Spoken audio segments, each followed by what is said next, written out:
G'day folks, welcome to this first report from the Battle of Antietam. This is from Dean Essex title None But Heroes, part of the line of battle series published by Multi-Man Publishing. This version was published in 2011. I'm playing through the full battle. I've been doing some live playthroughs and I'm going to do some hourly reports. So right now we are at the start of the 7 AM turn.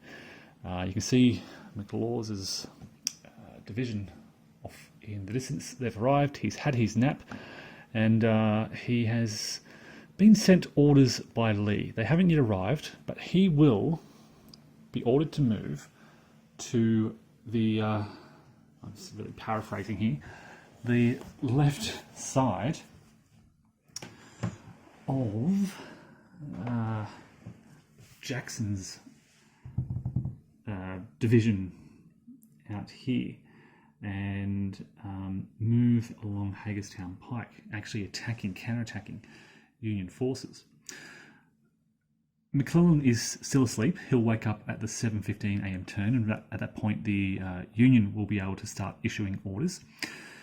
This is where all the action has been happening.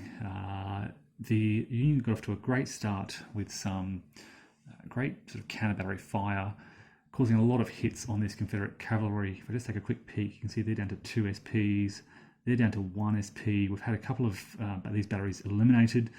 The Union artillery losses have been relatively light.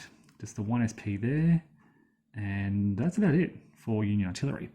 So Union artillery winning this duel. However, they are really suffering in their infantry attack, and Confederate small arms fire has been very effective over the course of this first hour. Because they're in defensive positions, Union forces are advancing. They have been proceeding fairly slowly. I was trying to approach this with sort of a whole day in mind and try and keep these forces healthy for as long as possible, but it was probably a bad idea, and they kind of got cut up by superior Confederate fire as they kind of approached. There's been some intense fighting around the cornfield. This is where the Union really has been launching a series of charges to try and drive out the Confederates with some success. At present, the cornfield is kind of split 50-50 between the Union and the Confederate. In terms of the formations, if I can swing you around a little bit, you'll be able to note that the 3rd Division of this 1st Corps is mainly out on the left. You can see the 1st Brigade and the 2nd Brigade in reserve. We did have mainly the 2nd Division in the centre. Some of them have shifted out under Christian to the left. And then we mainly had the 1st Division out here under Doubleday in the right. You can see the Iron Brigade sort of being held in reserve here with Patrick and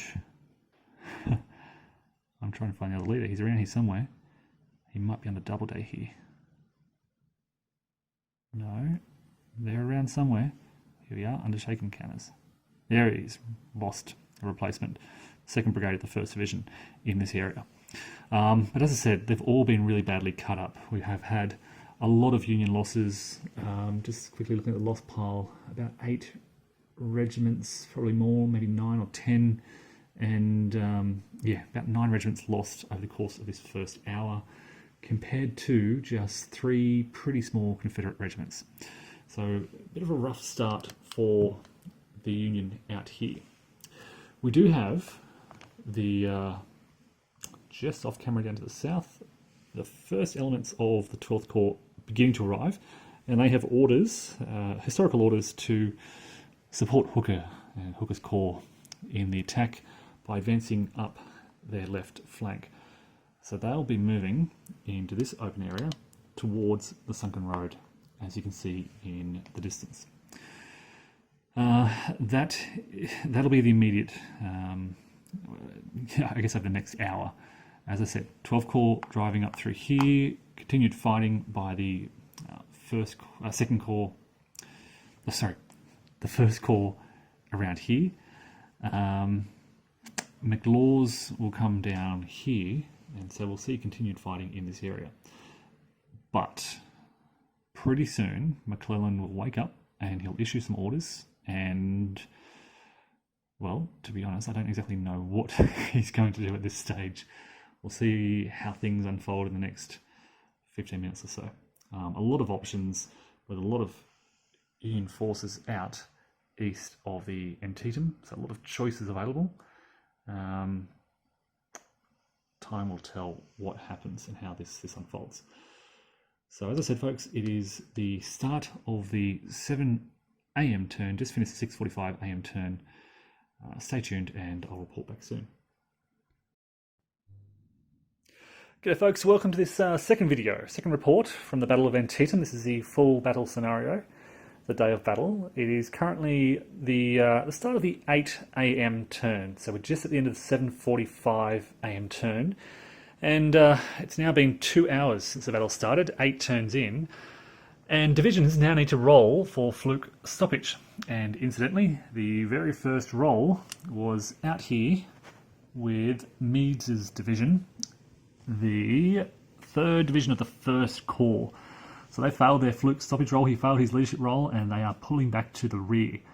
Not good news, because they were the most advanced of these Union divisions, really pushing hard out on the left here. The cornfield is all but secured by the Unions. A bit of a turn of events from the last hour. I said that they were failing. It looked like the 1st Corps were about to give up. Hooker kind of considered whether or not these orders were futile. He's suffered just, there's about, I don't know how many regiments are in here, close to 15 regiments, so horrific losses, and was very close to giving up. But then just really Meade's 3rd Division getting some good momentum going out in the far left and swinging this Confederate line back, starting to eliminate some Confederate regiments. And Hooker said, well, let's just see what happens over the next half hour or so. And it kind of began to swing in the Union favour. As I just pointed out here, there is one very weak Confederate regiment holding the last remnants of the cornfield out here. We've got the 1st Division out on the right, pushing quite well. 2nd Division have taken a lot of losses in the centre. There is not much left of them. This is basically 2nd Division around here, all but gone. Actually, sorry, I lied. There's some up here as well. The Iron Brigade has remained kind of as a brigade reserve back here, behind the 1st Division, the rest of the 1st Division, I should clarify. And I would prefer not to commit them. I think the Union will be in trouble if they are forced to commit. So we'll see, again, really still kind of, you look here and it looks like the Union is doing well. They've pushed the Confederates back past the cornfield. But then you look behind the line here, and Hood has now been sent orders by Lee. They have not been received yet. Haven't been accepted yet, sorry. They are on their way. But he has orders to basically counterattack. McLaws has finally received and accepted his orders. And he will be coming down. You can probably see he's started to pass the orders on to his divisions, and they have started to accept that and move on down to the north up here. Meanwhile, the 12th Corps has arrived, and slowly they've been arriving, division by division, and they are taking up a position on the left flank of that 1st Corps. And the Sunken Road is way back here, so they're way off their kind of historical objectives. They're just going to drive south down through here. McClellan woke up, of course, and struggled to get things going. He failed to develop his orders, despite his pretty decent command rating. It's not that decent at all. Failed to get things going at the start, at least. And so there's a bit of a delay in the issuing of some Union orders. But he has sent orders to Burnside, they're a bit of a way off being accepted, though, at this stage. It's fair to say the Union has won the artillery duel. There's not much. If I take you around to Nicodemus Hill, there's not much Confederate artillery left. Some very heavily reduced. You can see 1 SP, 2 SPs, and then we have some infantry out supporting them. So not a lot left out here. There's still some decent Confederate artillery behind the lines here, but they're relatively limited in their lines of fire. They kind of often mostly have to wait for the Union forces to push past the cornfield before they can be hit. So look, this is still where all the action is. Burnside hasn't received his orders yet. There's nothing else happening out to the left. A bit of movement of artillery here and there, but that's about it. And the fight really for the cornfield continues. 2 hours of fighting. Thinking about this, I don't think it'll last long. Hood will eventually counterattack. McLaws will be arriving. And this first corps could really be in trouble. So it's an interesting situation. At what point does Hooker say these orders are futile? We can't capture the Dunker Church. I mean, he's 1, 2, 3, 4, 5 hexes away, but at what cost? Does he obliterate his entire corps in pursuit of these objectives? It probably can be done, but if he sees McLaws's division marching down the road, and all he's got left is the Iron Brigade struggling for that church, does he stop? Things for Hooker to consider over the coming 15, 30 minutes, I think. So folks, just a reminder, this is the start of the 8 a.m. turn, 2 hours in. We are now rolling for fluke stoppages, and the fighting for the cornfield hangs in the balance, I think it's fair to say. Mostly captured by the Union, but can they hold it? Can they survive the impending Confederate counterattack? Stay tuned to find out.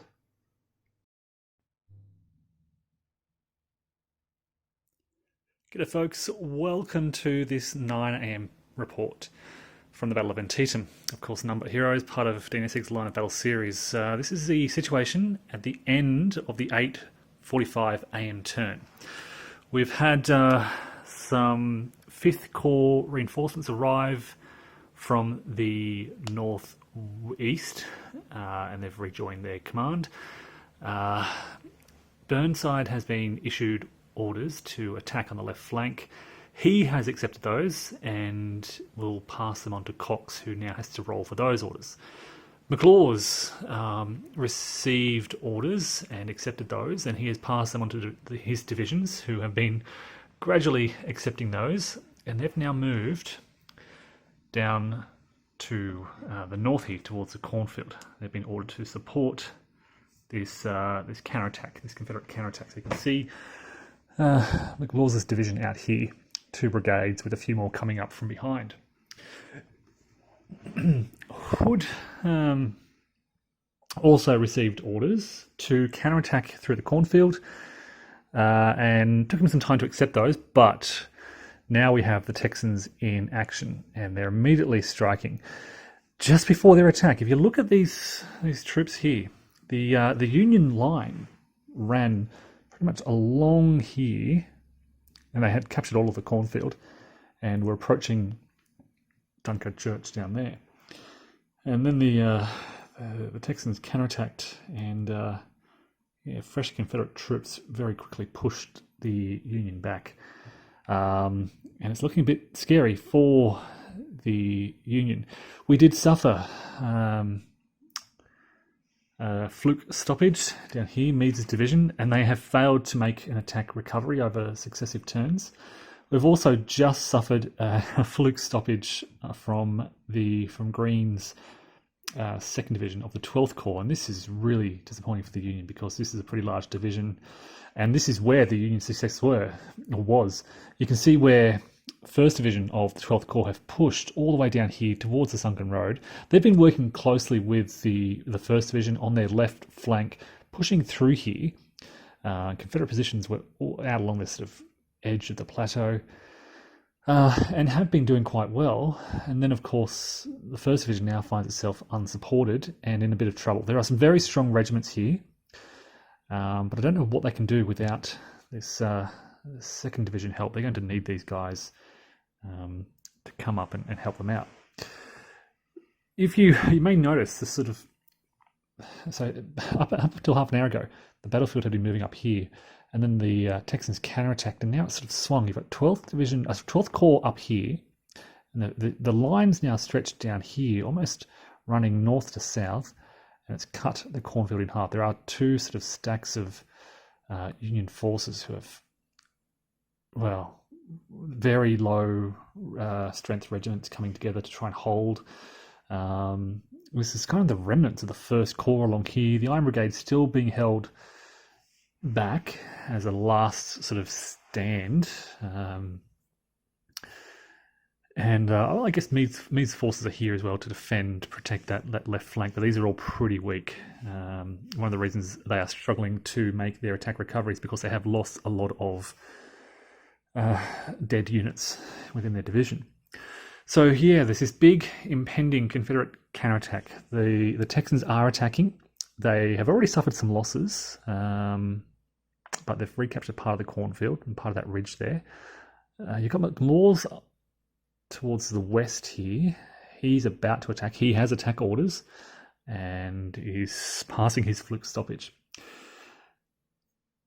Now, you may have noticed that I've been putting some little red markers. I have 6 red markers to indicate the 6 Union divisions that must remain east of the Antietam until 10 a.m. I haven't issued orders to the 2nd Corps.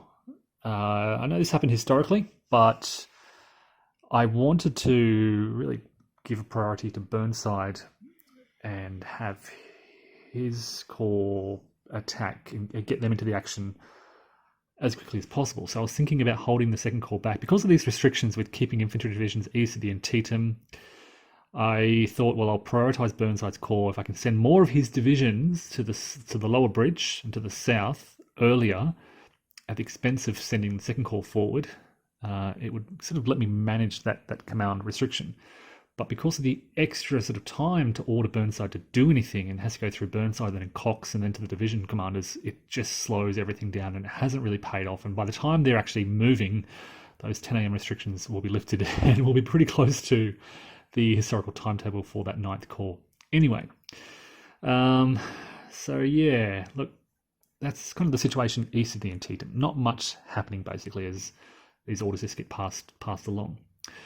What else? Look, Confederate Nicodemus Hill is pretty much empty of artillery. There are 2 SPs of Courtney's battery there. Gartner's. Who's this?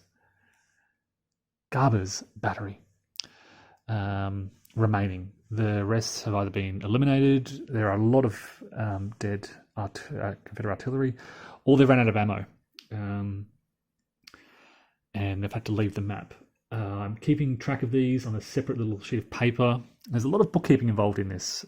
You've got to sort of track orders and ammunition, and then I've got separate sheets of paper for when these Confederate batteries leave the map and have to return several hours later as they replenish their ammunition. So that's happening. Yeah, once again, and it's weird, but Confederate small arms fire has been devastating. Something about the dice, when they know the Confederates are rolling around this area, they tend to do very well.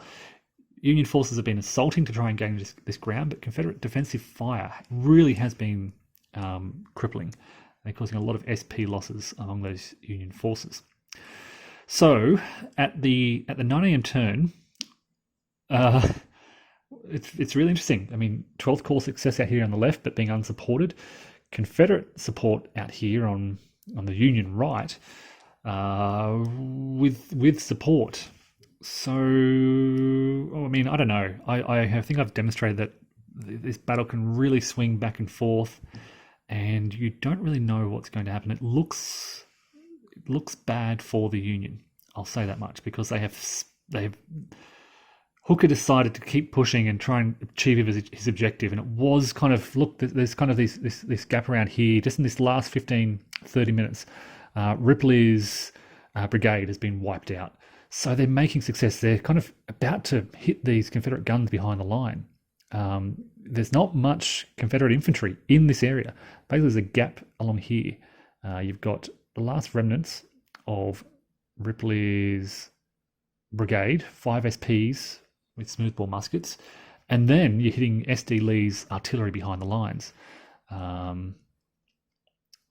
Yeah, this is the gap in the Confederate infantry lines. So I don't know what's going to happen there. And then you've got the Union artillery back here as well. They could be vulnerable if the Texans can drive straight through the cornfield. I will say though, it looks like the Union has a lot more artillery, and with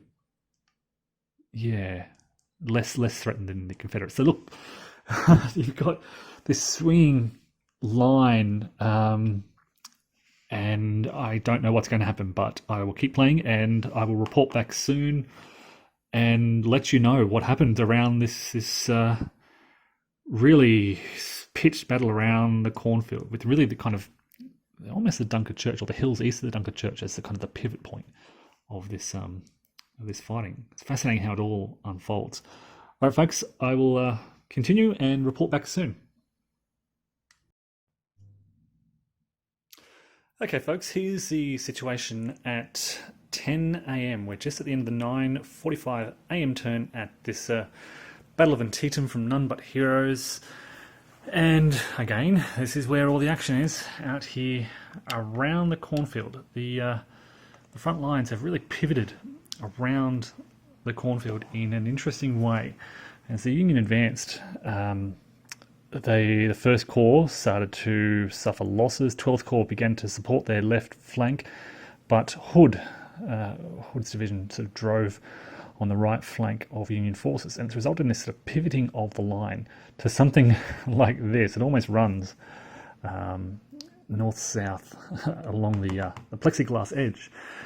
We did have the first division of the 12th Corps on the outskirts of the Dunker Church. They were one turn away from driving on the church and the hills. They were literally just around here, and they suffered a fluke stoppage. And you can see how close they were. These guys have pulled back away from their positions.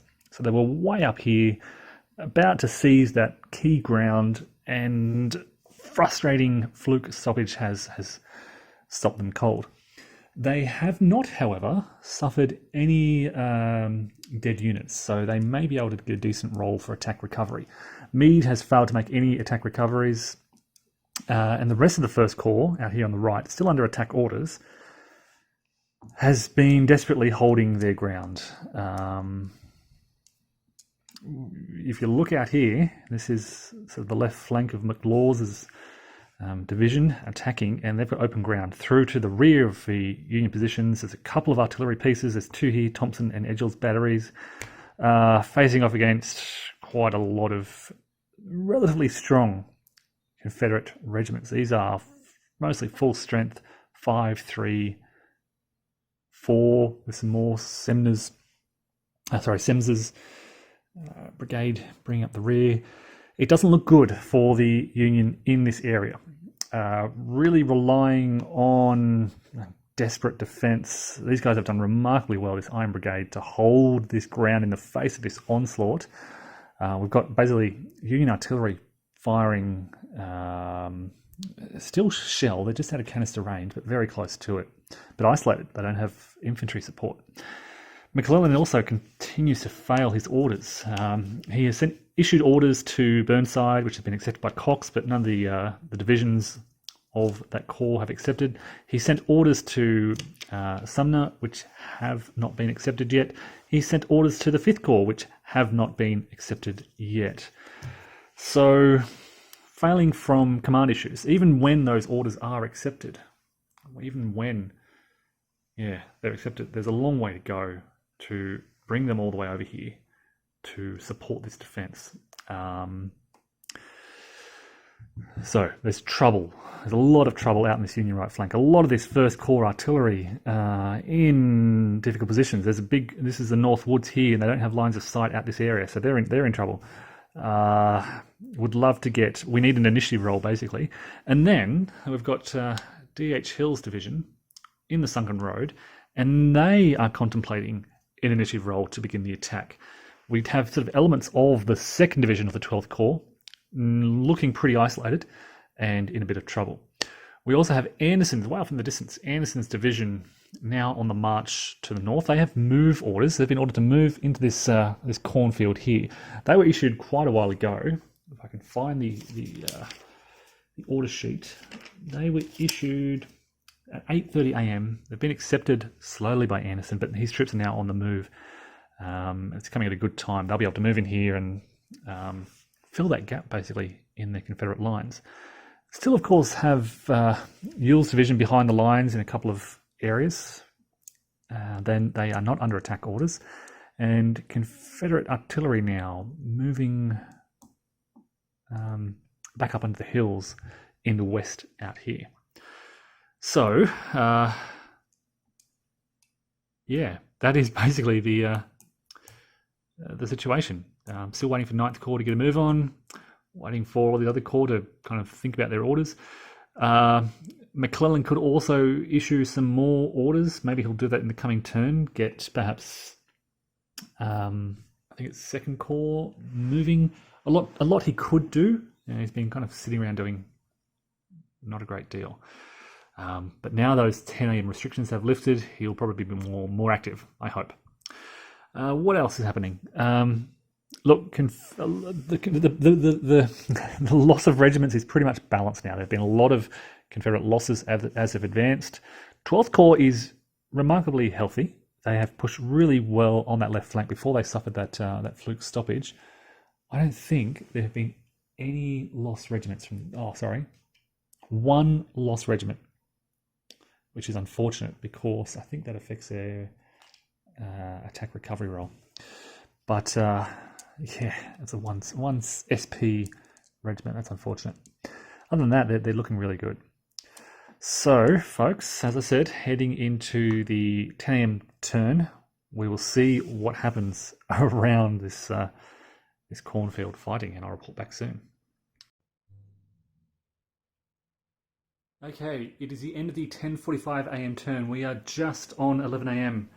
And this is the situation. I'm going to take you back to the left of the Union positions first to kind of fill you in on what's been happening. There's been a lot happening kind of all over the place, but nothing really major.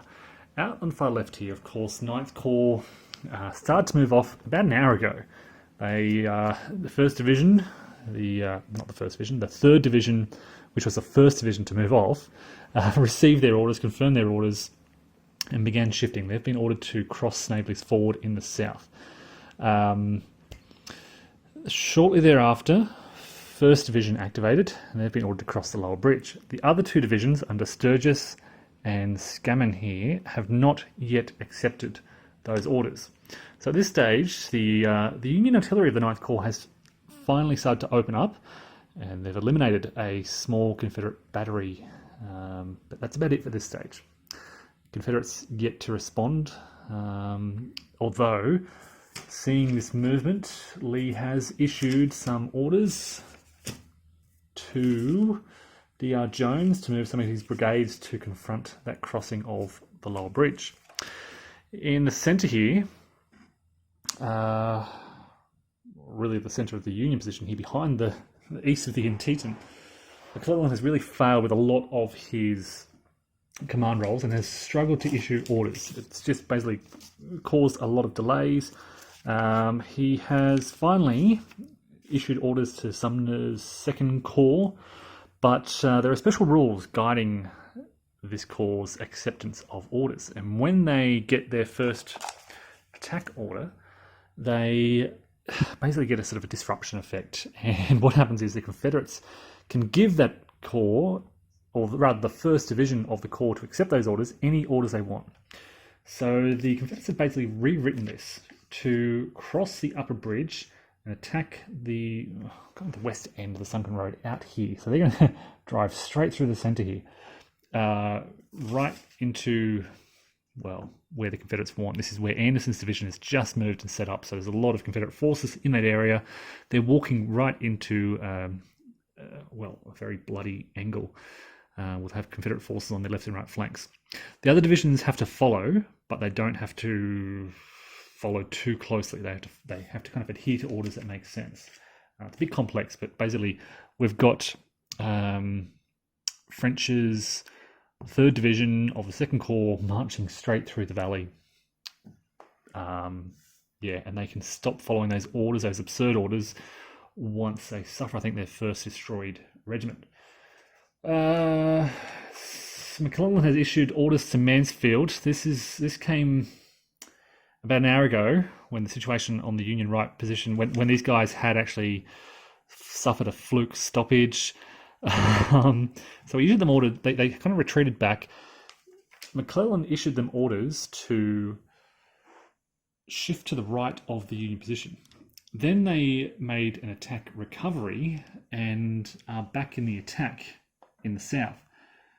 When these orders eventually come through, it'll mean they'll then have to stop that attack and shift back to the right. This is just the effect of the order system, basically, and the delays and how the situation changes between McClellan issuing these orders and it getting through to Mansfield and him passing these on to these divisions. So the Union is kind of hoping they can do as much damage in this area south of the cornfield as possible before those orders are changed, and Mansfield gets very frustrated, and in particular Williams and Green, who are in the thick of it up here. So Hood's, this is now looking around the cornfield. Hood's division captured the cornfield, but just in the last 15, 30 minutes have suffered some really heavy casualties and are heavily reduced. Just some really bad rolls. They've had some retreat results. You can see some. I thought there was some behind the lines. Yes, I think this is part of Hood's forces back here. Yep, some really bad disorganisation. McLaws has been attacking on the right of this area, but not with great effect, to be frank. A lot of relatively low regiments, low strength regiments.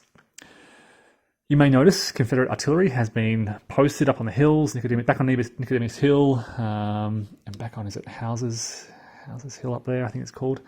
What else? Look, Anderson's division has moved into the southern cornfield, south of West Woods, and they're just holding a position there. D.H. Hill tried to roll for initiative, but failed several times. And then with Union forces coming back into the attack, he's decided to hold his position in Sunken Road. So it kind of worked out well for D.H. Hill that he did follow those. Otherwise, he'd be out of that Sunken Road. Incidentally, that's kind of what happened historically. They did come out of the Sunken Road and attack to the north, and were forced back. So yeah, look, but if you look at the sort of centre area here, Green's 2nd Division of the 12th Corps has really swung around. They've had a lot of success in this area, and have pushed Confederates off those heights. This is the Dunker Church here, and they're very close. They've trying to charge, but failing their roll to closes. A lot of C-ranked morale units in this area. Yeah. So look, McLaws is down to 7 regiments maybe. Hood is down to maybe 3 or 4 regiments. The Confederate attack is kind of petering out. The 1st Corps attack is done. They can't do anything else. But now the 12th Corps attack is in full swing, but they're heading straight into some solid Confederate positions down Sunken Road and West Woods and the southern cornfield. So that's the situation. There's a lot of Confederate cavalry around, and to be frank, I just don't know what to do with it. So you've got all these guys out here, Hampton Brigade down south. I've been tempted to sort of bring this cavalry around to threaten the Union rear. I'll think more about that. It's only 11 a.m. There are many, many hours to go. Incidentally, artillery on both sides has been relatively quiet. Not a lot has happened over the past hour. A lot of Confederate artillery ran out of ammo in the first 2-3 hours. The last hour it's been much quieter. more difficult to find lines of sight in this environment with this fighting. A lot of Union forces sort of behind tree lines, behind this ridge along here. It's just been difficult to get those lines of fire. Much more dense canister in this area as they're approaching these guns. There's been more sort of close range artillery fire, but it's been more difficult to get longer ranges just because of where the fighting has shifted to. All right, so as I said, that's the end of the 10:45 a.m. turn, just on 11 a.m. with much more to come at the Battle of Antietam.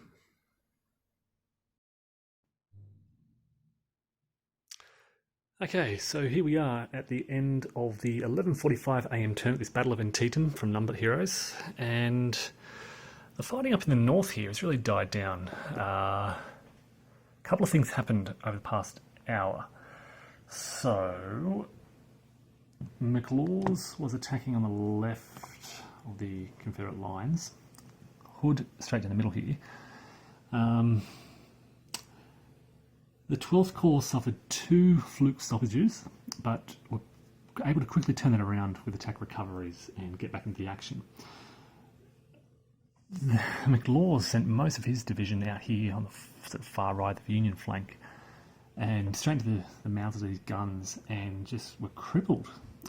They kind of did a couple of SP hits on some of the guns, but it's really taught me a lesson in the power of defensive artillery. And some of these artillery pieces have decent morale. You can see Campbell here, A ranked, and yeah, they just stood their ground in the face of these assaults, charges. Keeping in mind, a lot of McLaws's regiments are very low, 2-3 SP forces, so it doesn't take much to finish them off. But yeah, and then partway through the hour, McLaws suffered a fluke stoppage and was pretty relieved to get that. So they pulled all the way back to Nicodemus Hill, and that's pretty much where. And then Hood had actually captured the cornfield and completed his orders, but then with McLaws retreating and the 12th Corps breaking through, his headquarters became in trouble because of these 12th Corps forces moving down the flank. So they skedaddled back and pulled right back, and this is where the Confederate lines now are. So this is Cornfield, this is Dunker Church. Yes, the Union have captured the church and the heights and have a pretty good defensive line here because they've got all these trees in their way. So both lines now are really separated by those trees, and there's no movement going on here. There are no attack orders. 12th Corps have completed their objective, so they're now relaxing. The 1st Corps, this is all that's left of it, spent as a force, but happy to hold. Confederates could attack here, but Union artillery has very good lines of fire throughout this area. They've been in a lot of trouble. And then behind the lines, of course, you may have caught a glimpse of 1st Corps Second Corps moving up. They have already suffered an attack stoppage down here. These are the guys who were given the disrupted orders. It's sort of a modified rule for version 2 of the line of battle rules. But we do have 1st Division advancing. And I've been putting markers on there as well to note that. And 2nd Division also suffered a fluke stoppage. So there's only 1 division of the 2nd Corps actually moving out. Now, 5th Corps have received their orders to move out, and they have gradually approved all of those. We're just waiting on, I think, 2nd Division under Sykes. He has not yet accepted the order, but we have 1st Division on the move, and I thought we had more. Maybe not. 6th Corps being held in reserve just down the bottom there. And out on the left, this is where there's been some activity throughout this hour. So these orders were issued to 9th Corps to attack at 7:30 a.m. They did not arrive until 8:44 5 were gradually accepted by Burnside and then Cox, and then gradually passed down through the divisions. Only now, at midday, have all 4 divisions accepted the orders, and luckily, unluckily, one of them has actually suffered a fluke stoppage. So 1st Division advanced, tried to cross the lower bridge, lost very heavily, and were repulsed. They did manage to inflict some small arms fire on one of these small regiments out on the flank, but it's gonna be really tough, even down south across the ford. 3rd Division of 9th Corps is struggling. They just don't really have the numbers down there, so I don't have high hopes for 9th Corps having any success out here. So what is the Union hoping for, really? I guess they're hoping for success in the centre here. This is where I think they can get that key success. 5th Corps, in hindsight, I should have sent 6th Corps. I'm aware of that. That was a mistake, but 5th Corps just seems so close to that bridge, the right place. They vastly outnumber Confederate defenders in this area. And yeah, I think this is where Union hopes are being pinned. 2nd Corps moving out, well, it's really just the 1st Division of 2nd Corps, will be able to help because they'll be sort of moving to the left of 12th Corps out here and hitting the sunken road. If they can work together, yeah, so 5th Corps is going to drive straight across there. No, sorry, along the Boonesborough Pike. So yeah, they might be able to work together. What else? Yeah, look, that's about it. Artillery is active again. So once the fighting died down over here, it went quiet, but it's become active more in the centre over here. It's very difficult to get decent lines of sight in this area. There's a lot of trees lining the bank, so artillery really can't see down here. Confederate artillery sometimes can, but it's very hard to see for the Union guns to see into here. And it's something similar over here. It's hard for there's no real Union artillery in this area, and there's a couple of Confederate guns set up. These guys at point blank range, sending dent canister into these guys, just smashing them. Like I said, I don't have high hopes for that. So yeah, all our orders have pretty much been received. There are no Confederate orders at present. You may still notice that cavalry off in the distance. Still am not entirely sure what to do with it. There was a brief moment where I thought about sending it out to the Union right flank. I think I kind of just dallied a bit too long and nothing ended up happening. So yeah, it is. The action is moving to the south into this kind of region, and I think this is going to be a bit of a threat for the Confederates. Yeah, stay tuned, and we'll see what happens soon. All right, here we are. This is a 1 p.m. report from Battle of Antietam, Numbered Heroes, part of the Live Battle series. This is just at the end of the 12:45 p.m. turn. And, the past hour has been dominated by these fluke stoppages. I've had to start putting little, I don't know how to really manage this, but been putting little red marks on the divisions that have suffered fluke stoppages. And as I pan back, you can see there's quite a few of those. And this is after attack recovery. We managed to get Scannon's division recovered. So they did suffer a stoppage. They've recovered and starting to head back to that lower bridge. It just seems so futile. They're attacking, but I really don't like their chances of getting anything done in this area. Similar story down in the south with the 3rd Division. I mean, they're across that ford, but I can't see them breaking through or doing anything around this area. Really need the 2 divisions here to, well, I don't know, cross the bridge, but it's hard. One regiment at a time, basically. Not much happening. Union hopes are pinned in the centre here on what the one division really remaining of Second Corps. Look, it's been a really demoralising hour for the Union. You can see the scarcity of Confederate forces out here. Second Division, Fifth Corps basically, were driving through here and had basically broken through. And then both suffered stoppages, and they've had to pull right back. And that was really crippling for both Union morale and my morale, because it looked like they were off and behind these Confederate lines, and then, yeah, stoppages. So I'm still dealing with that morale issue, personally.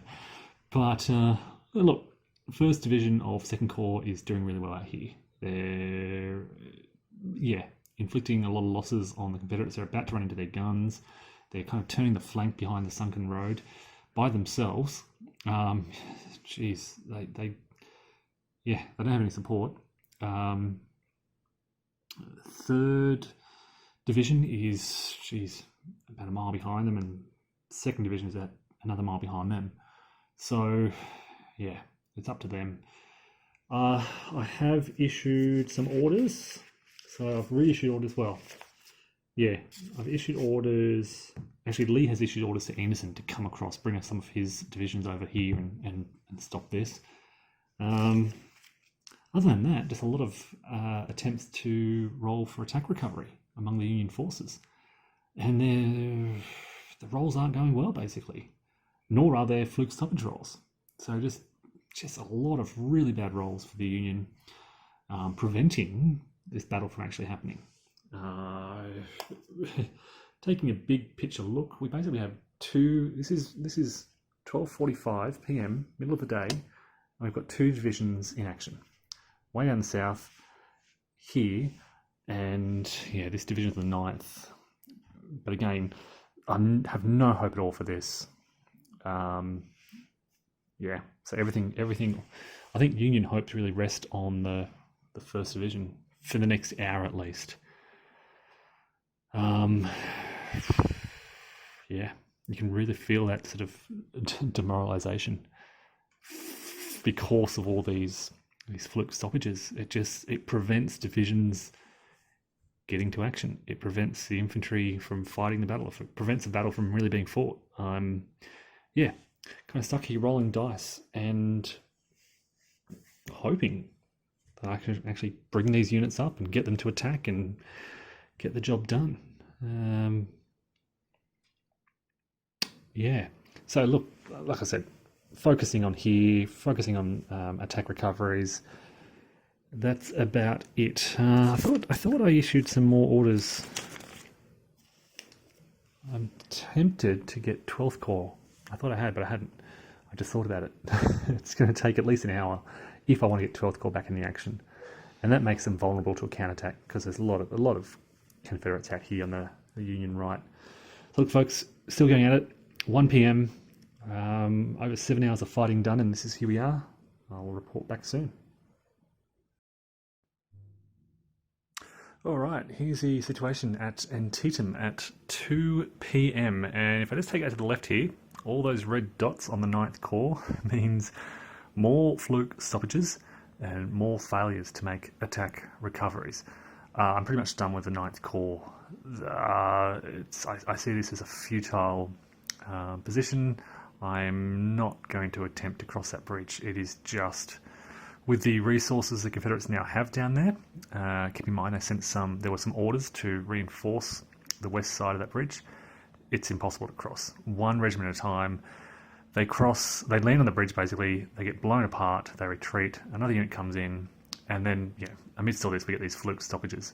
I think we've had 4 attempts by divisions to cross that lower bridge. Each time we get some regiments blown up, and then the division suffers a fluke stoppage. They're pretty much done. The difficulty now is they are still under... Well, I need to check this, but they're all suffering attack stoppages, and I'm not sure if I can reissue orders to them until those stoppages are cleared. I'll need to look that up. In the centre here, this is either the high water mark for the Union or the the beginning at the end for the Confederates.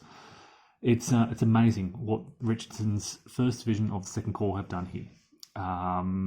Look, they didn't really have, working alone, they really, following orders, hit the sort of eastern end of the sunken road here and just kept driving. They were kind of relentless in their charges. And Confederate forces, you can still see them, some of them shaking behind the lines there, recovering from disorganization, just could not rally in time. They kept pushing and inflicting hits. Now you can see they're bringing their artillery up onto the hills east of the sunken road to provide support for their ongoing offensive. You will notice now we've made attack recoveries for the 3rd Division under French, and they've recently arrived and are about to help. We've also got orders for the 12th Corps to join in the attack, so they'll be active again. And the Confederates have orders for Anderson to get his division organised, but he keeps failing his acceptance roles and is just sitting here defending, doing nothing. He actually has orders to counterattack all the way down here. He was given those orders some time ago when the Confederates held the sunken road, and I was just worried about their right flank. So he was ordered to bring some forces around here and counterattack and re-secure these heights. That's a long way to go now, and they're his orders. So we now have 2 divisions of the 2nd Corps pushing through here. Confederates rallying, pulling back. There's a scattering of forces around here. They've got some infantry out here in the south. This is Sharpsburg, incidentally, the outskirts of the town. And way behind the lines, about a mile to the northeast, we have the 2nd Division, which has also made an attack recovery, and they are also marching quickly to this area. So at present, the Union have cleared the Hagerstown Pike pretty much, all the way from pretty much here north. They've secured the Dunker Church, the sunken road, so looking pretty good tactically in the north of Sharpsburg. It's a failure in the south, and I don't know what to do about that. So yeah, the 5th Corps also behind the lines, still failing their attack recovery, so they're kind of out of action as well. Unfortunately, they have been issued attack orders, so they can't be that one corps that I hold in reserve. It really has to be the 6th Corps being held in reserve. Again, that was a mistake I made earlier. Sort of a broad strategic error here in sending them in. So yeah, again, Lee has issued orders for some units of Anderson's division to help and counterattack. But I think they're going to be in trouble because you've got basically an entire Union Corps will be driving through this area. And you'll have basically two fresh Confederate brigades and a scattering of forces, probably mounting to another brigade, maybe 2, confronting them. We do have AP Hill's Light Division arriving in the next half hour. They will not be heading south. They need to change their orders and head here to stop this Union advance. So yeah, there are no more Union reinforcements arriving this day. The first elements, I think, are arriving in the next 15, 30 minutes, I think. Oh, actually, maybe later. No, maybe another hour off. My apologies for the arrival of AP Hill. Some advanced units will be arriving, but that's it. So yeah, the Union's certainly getting a bit of a push on, and we'll see what happens. As I said, it is the start of the 2 p.m. turn. It's heading into we've had 8 hours of fighting, heading to the 9th hour of the battle. All right, we'll report back soon. All right, folks, here is the situation at 3 p.m. at Antietam. The Union's 2nd Corps has fulfilled their objective, so they've stopped. The Confederates also reformed their line west of Hagerstown Pike. So they've held for the moment here. There's a couple of orders underway. So where do I start? Let's start the 12th Corps. So 2nd Corps have completed their orders. I have issued them new orders. They are on the way, and they'll be arriving in the next 2 turns away. 12th Corps is also under orders, and both divisions have accepted that. So they're now active and are pushing. We've got some orders for the 5th Corps. Sorry, 5th Corps have the same orders, but they have made an attack recovery and they're back in the action. So we've got 5th Corps, 12th Corps, 2nd Corps hoping to accept their orders quickly as possible as soon as they arrive. 9th Corps in the south are completely out of it, but if I can pan around just a little bit, you'll see elements of Pleasanton's cavalry. They have orders as well, and they'll be coming in. But Confederate cavalry, the Hampton cavalry, has also activated. They've very quickly been sent and received orders, and they're marching out from the west as well. So we're kind of shaping up for a cavalry confrontation around this area. Union, I mean, if you look at this, there's a lot of Union forces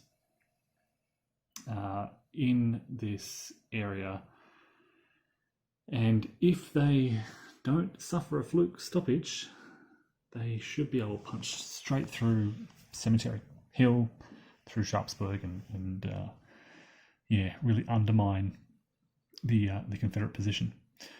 What is this? Look, all the action has been in here. 9th Corps has done nothing. Lee has ordered Johnson's division to sort of pull back. Way up in the north, there's not much happening. 1st Division holds their position. Nicodemus Hill is quiet. A lot of Confederate artillery has returned up there after replenishing their ammunition. But this is where the focus of the fighting is. We did suffer an attack stoppage by 3rd Division, which was, again, really frustrating. They were about to hit the Confederate lines and then they stopped, had to pull back. But at around the same time, 2nd Division arrived to kind of take their place.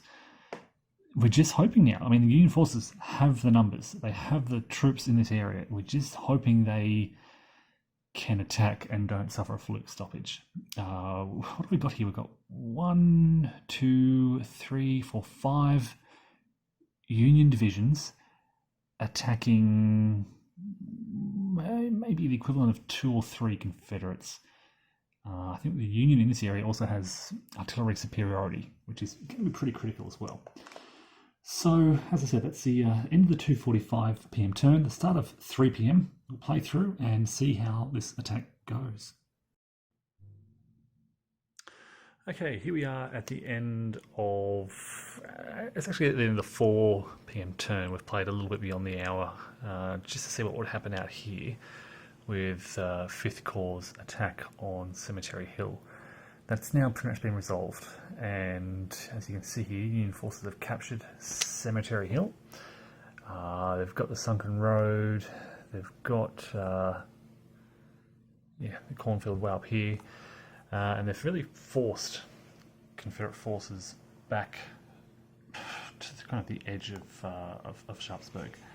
The anticipated cavalry confrontation was brief. They kind of had a very brief engagement, and then Pleasanton's cavalry suffered another fluke stoppage and pulled back. But they did their job, and with 5th Corps on their right, they were able to deal a lot of damage to that Hampton cavalry, and you can see them out here, 1 SP left. There's another unit out here, a little bit stronger, but the rest have been eliminated. AP Hill's light division has started to arrive, rush through here, but these are pretty small. You can see 2, 3, 4, 3 SPs against the 5th Division, with 2nd Division on their right, and they're all pretty strong. They haven't suffered. You can see this regiment here is full strength. They didn't suffer a great deal. A key factor here is the good placement, you can see it in the foreground here, of that Union artillery, and at stronger values compared to the Confederate artillery, which is typically around 2, 3, or 4 SP. So when the Union fires, it's almost at double strength, and there's a lot more of them. A lot of the Confederate artillery was sent up to sort of West Woods, Nicodemus Hills area, up in the northwest. And you can see behind Confederate lines there, there's not, one of the reasons there's not a lot of Confederate artillery is a lot of it's ran out of ammunition, so they had to leave the map. A lot of hits from counter-battery fire, and then they were sort of pursued off the hill by the infantry, and have rushed through town to set up on the heights to the southwest. So I've kind of, as I said, it's actually at 4, just at the start of the 4:15 p.m. turn, and roughly 2 hours to go. For now, I'll keep going. I think the Confederates need to have an opportunity to counterattack, but I really don't like their chances. Just to give you sort of a sense of what's going on, if I can pull back a little bit, you've got the 12th Corps attacking here, 2nd Corps on their left.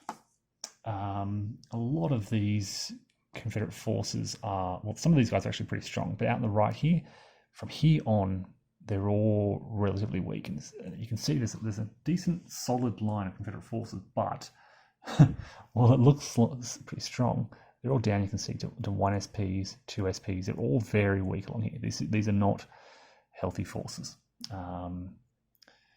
So there's a kind of a thin line of Confederates, and several strong lines of healthy, full strength.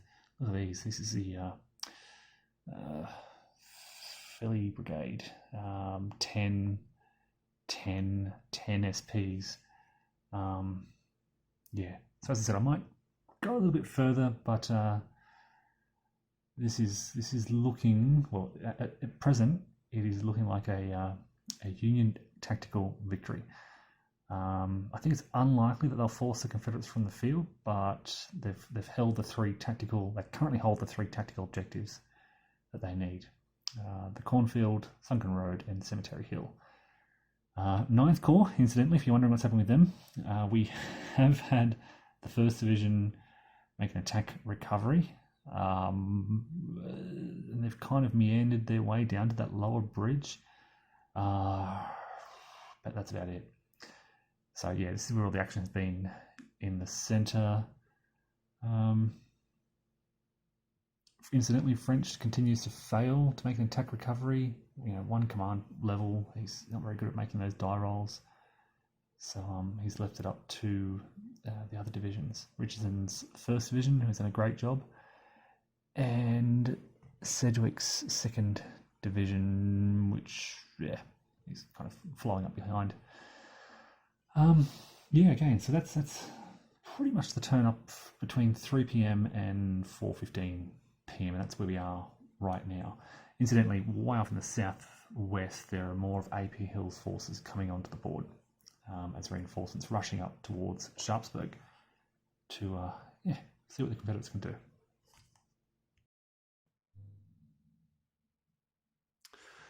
All right, folks, here we are at 5 p.m. and this is pretty much the end of the battle, so this will be the last report. AP Hill brought up his division, but at around the same time, the rest of 5th Corps made their attack recovery and quickly moved to reinforce Cemetery Hill. Union have guns up here. It would be absolutely futile to attack. These are all pretty small, light regiments. You can see here 3, 3, 3, 3, 3 versus the 5s and 6s SP strength of 5th Corps. The full corps is now here. 2nd Corps on their right. There's basically 2 full Union corps around this Cemetery Hill area with their guns set up. Good lines of sight to these approaching Confederate troops. I'm not even going to attempt that. From the Confederate perspective, it would be an absolute massacre trying to push up that hill. and not even worth trying.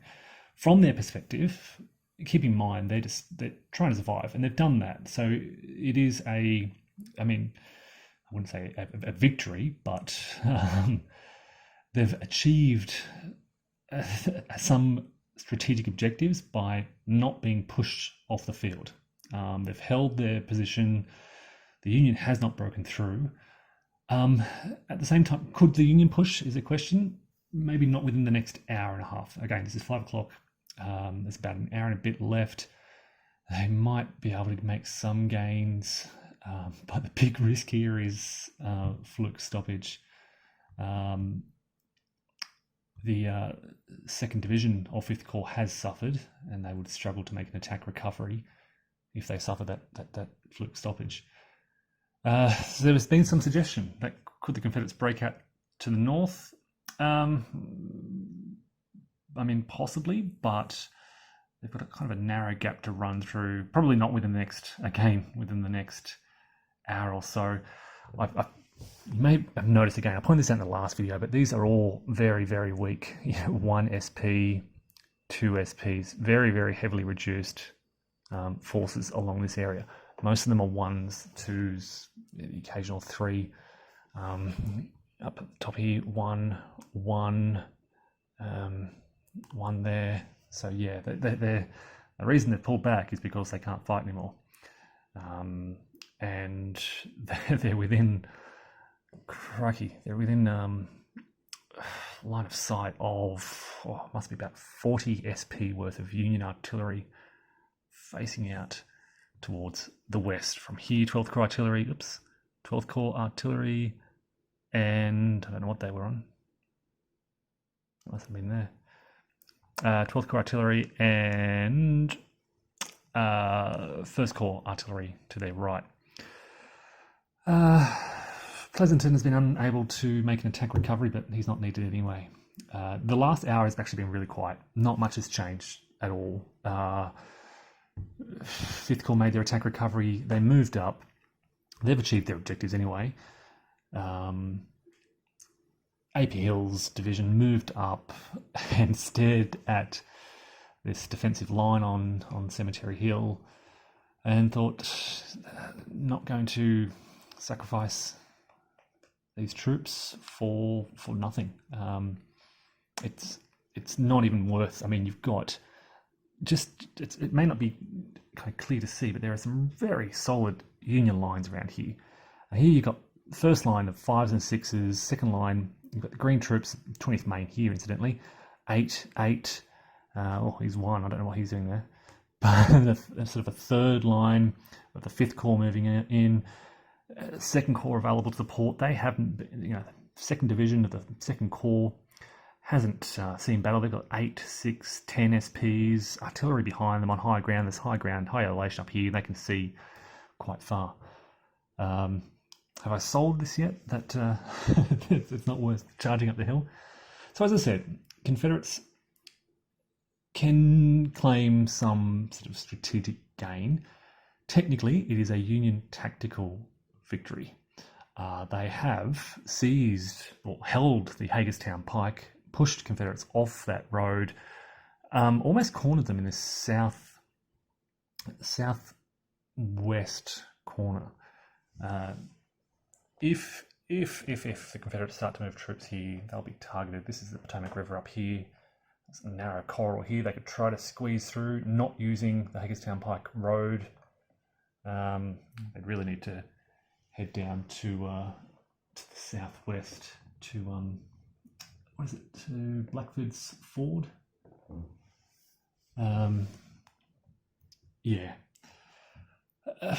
So, in reflection,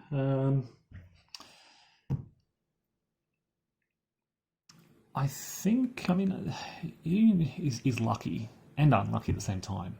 All these fluke stoppages they suffered were crippling to their morale and my morale.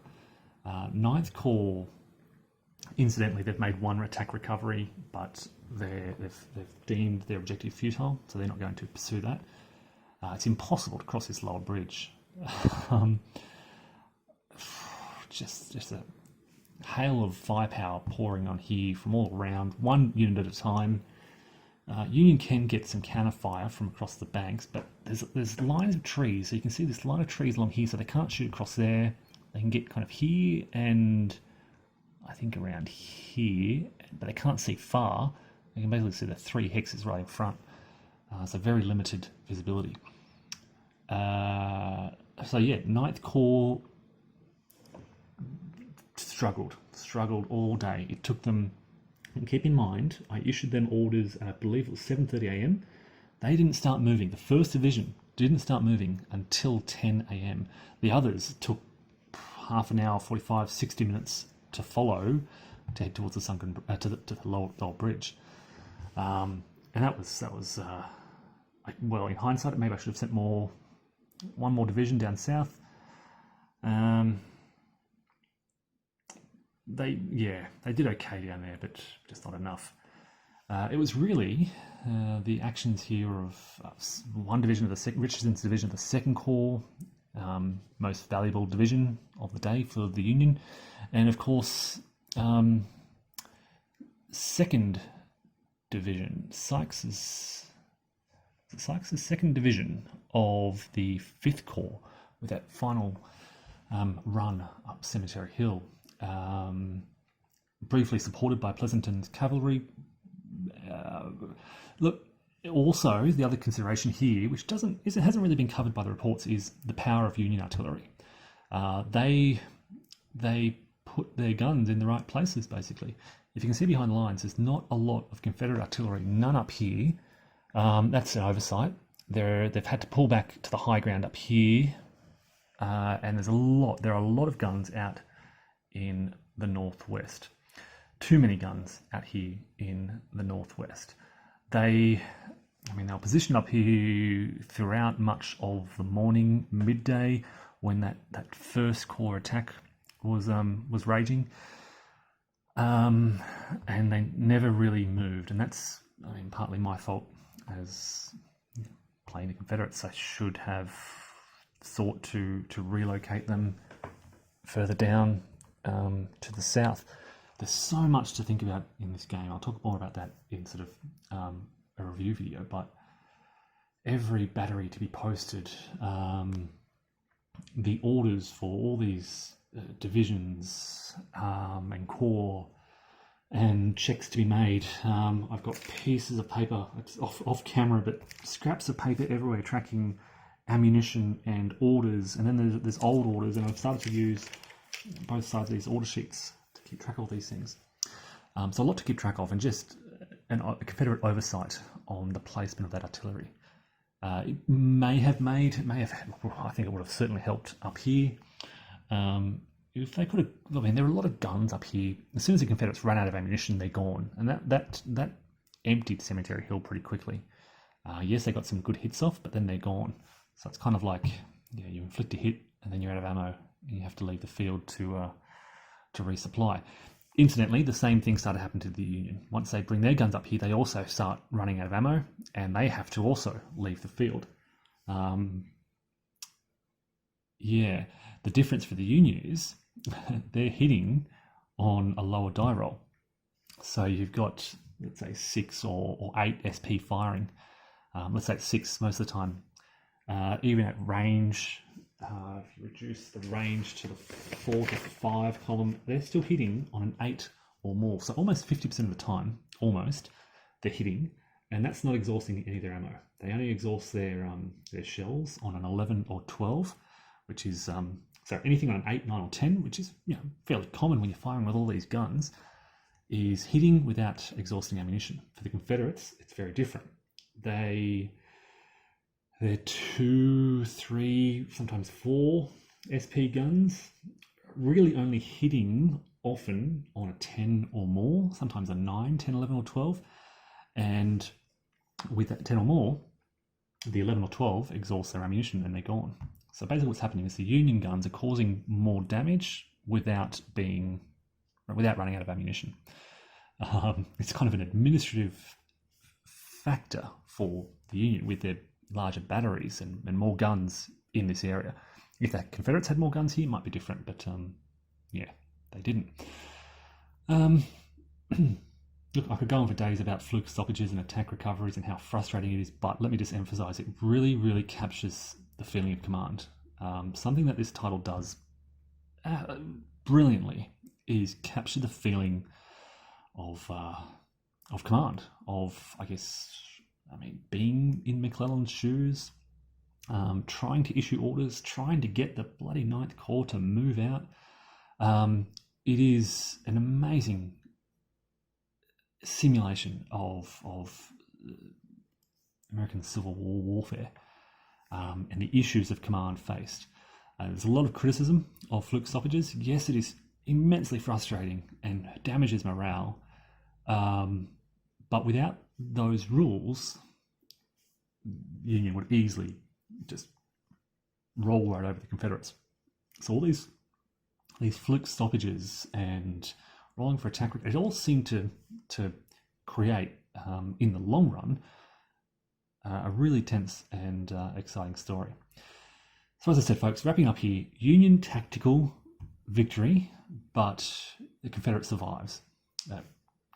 Confederate survive, and they will withdraw. And so they can claim sort of strategic, I wouldn't call it a victory, but they weren't wiped out, and they're happy with that. I'll give some final thoughts in a separate review video. I want to talk about all the other scenarios and what this does. So thanks everyone for watching, and take care.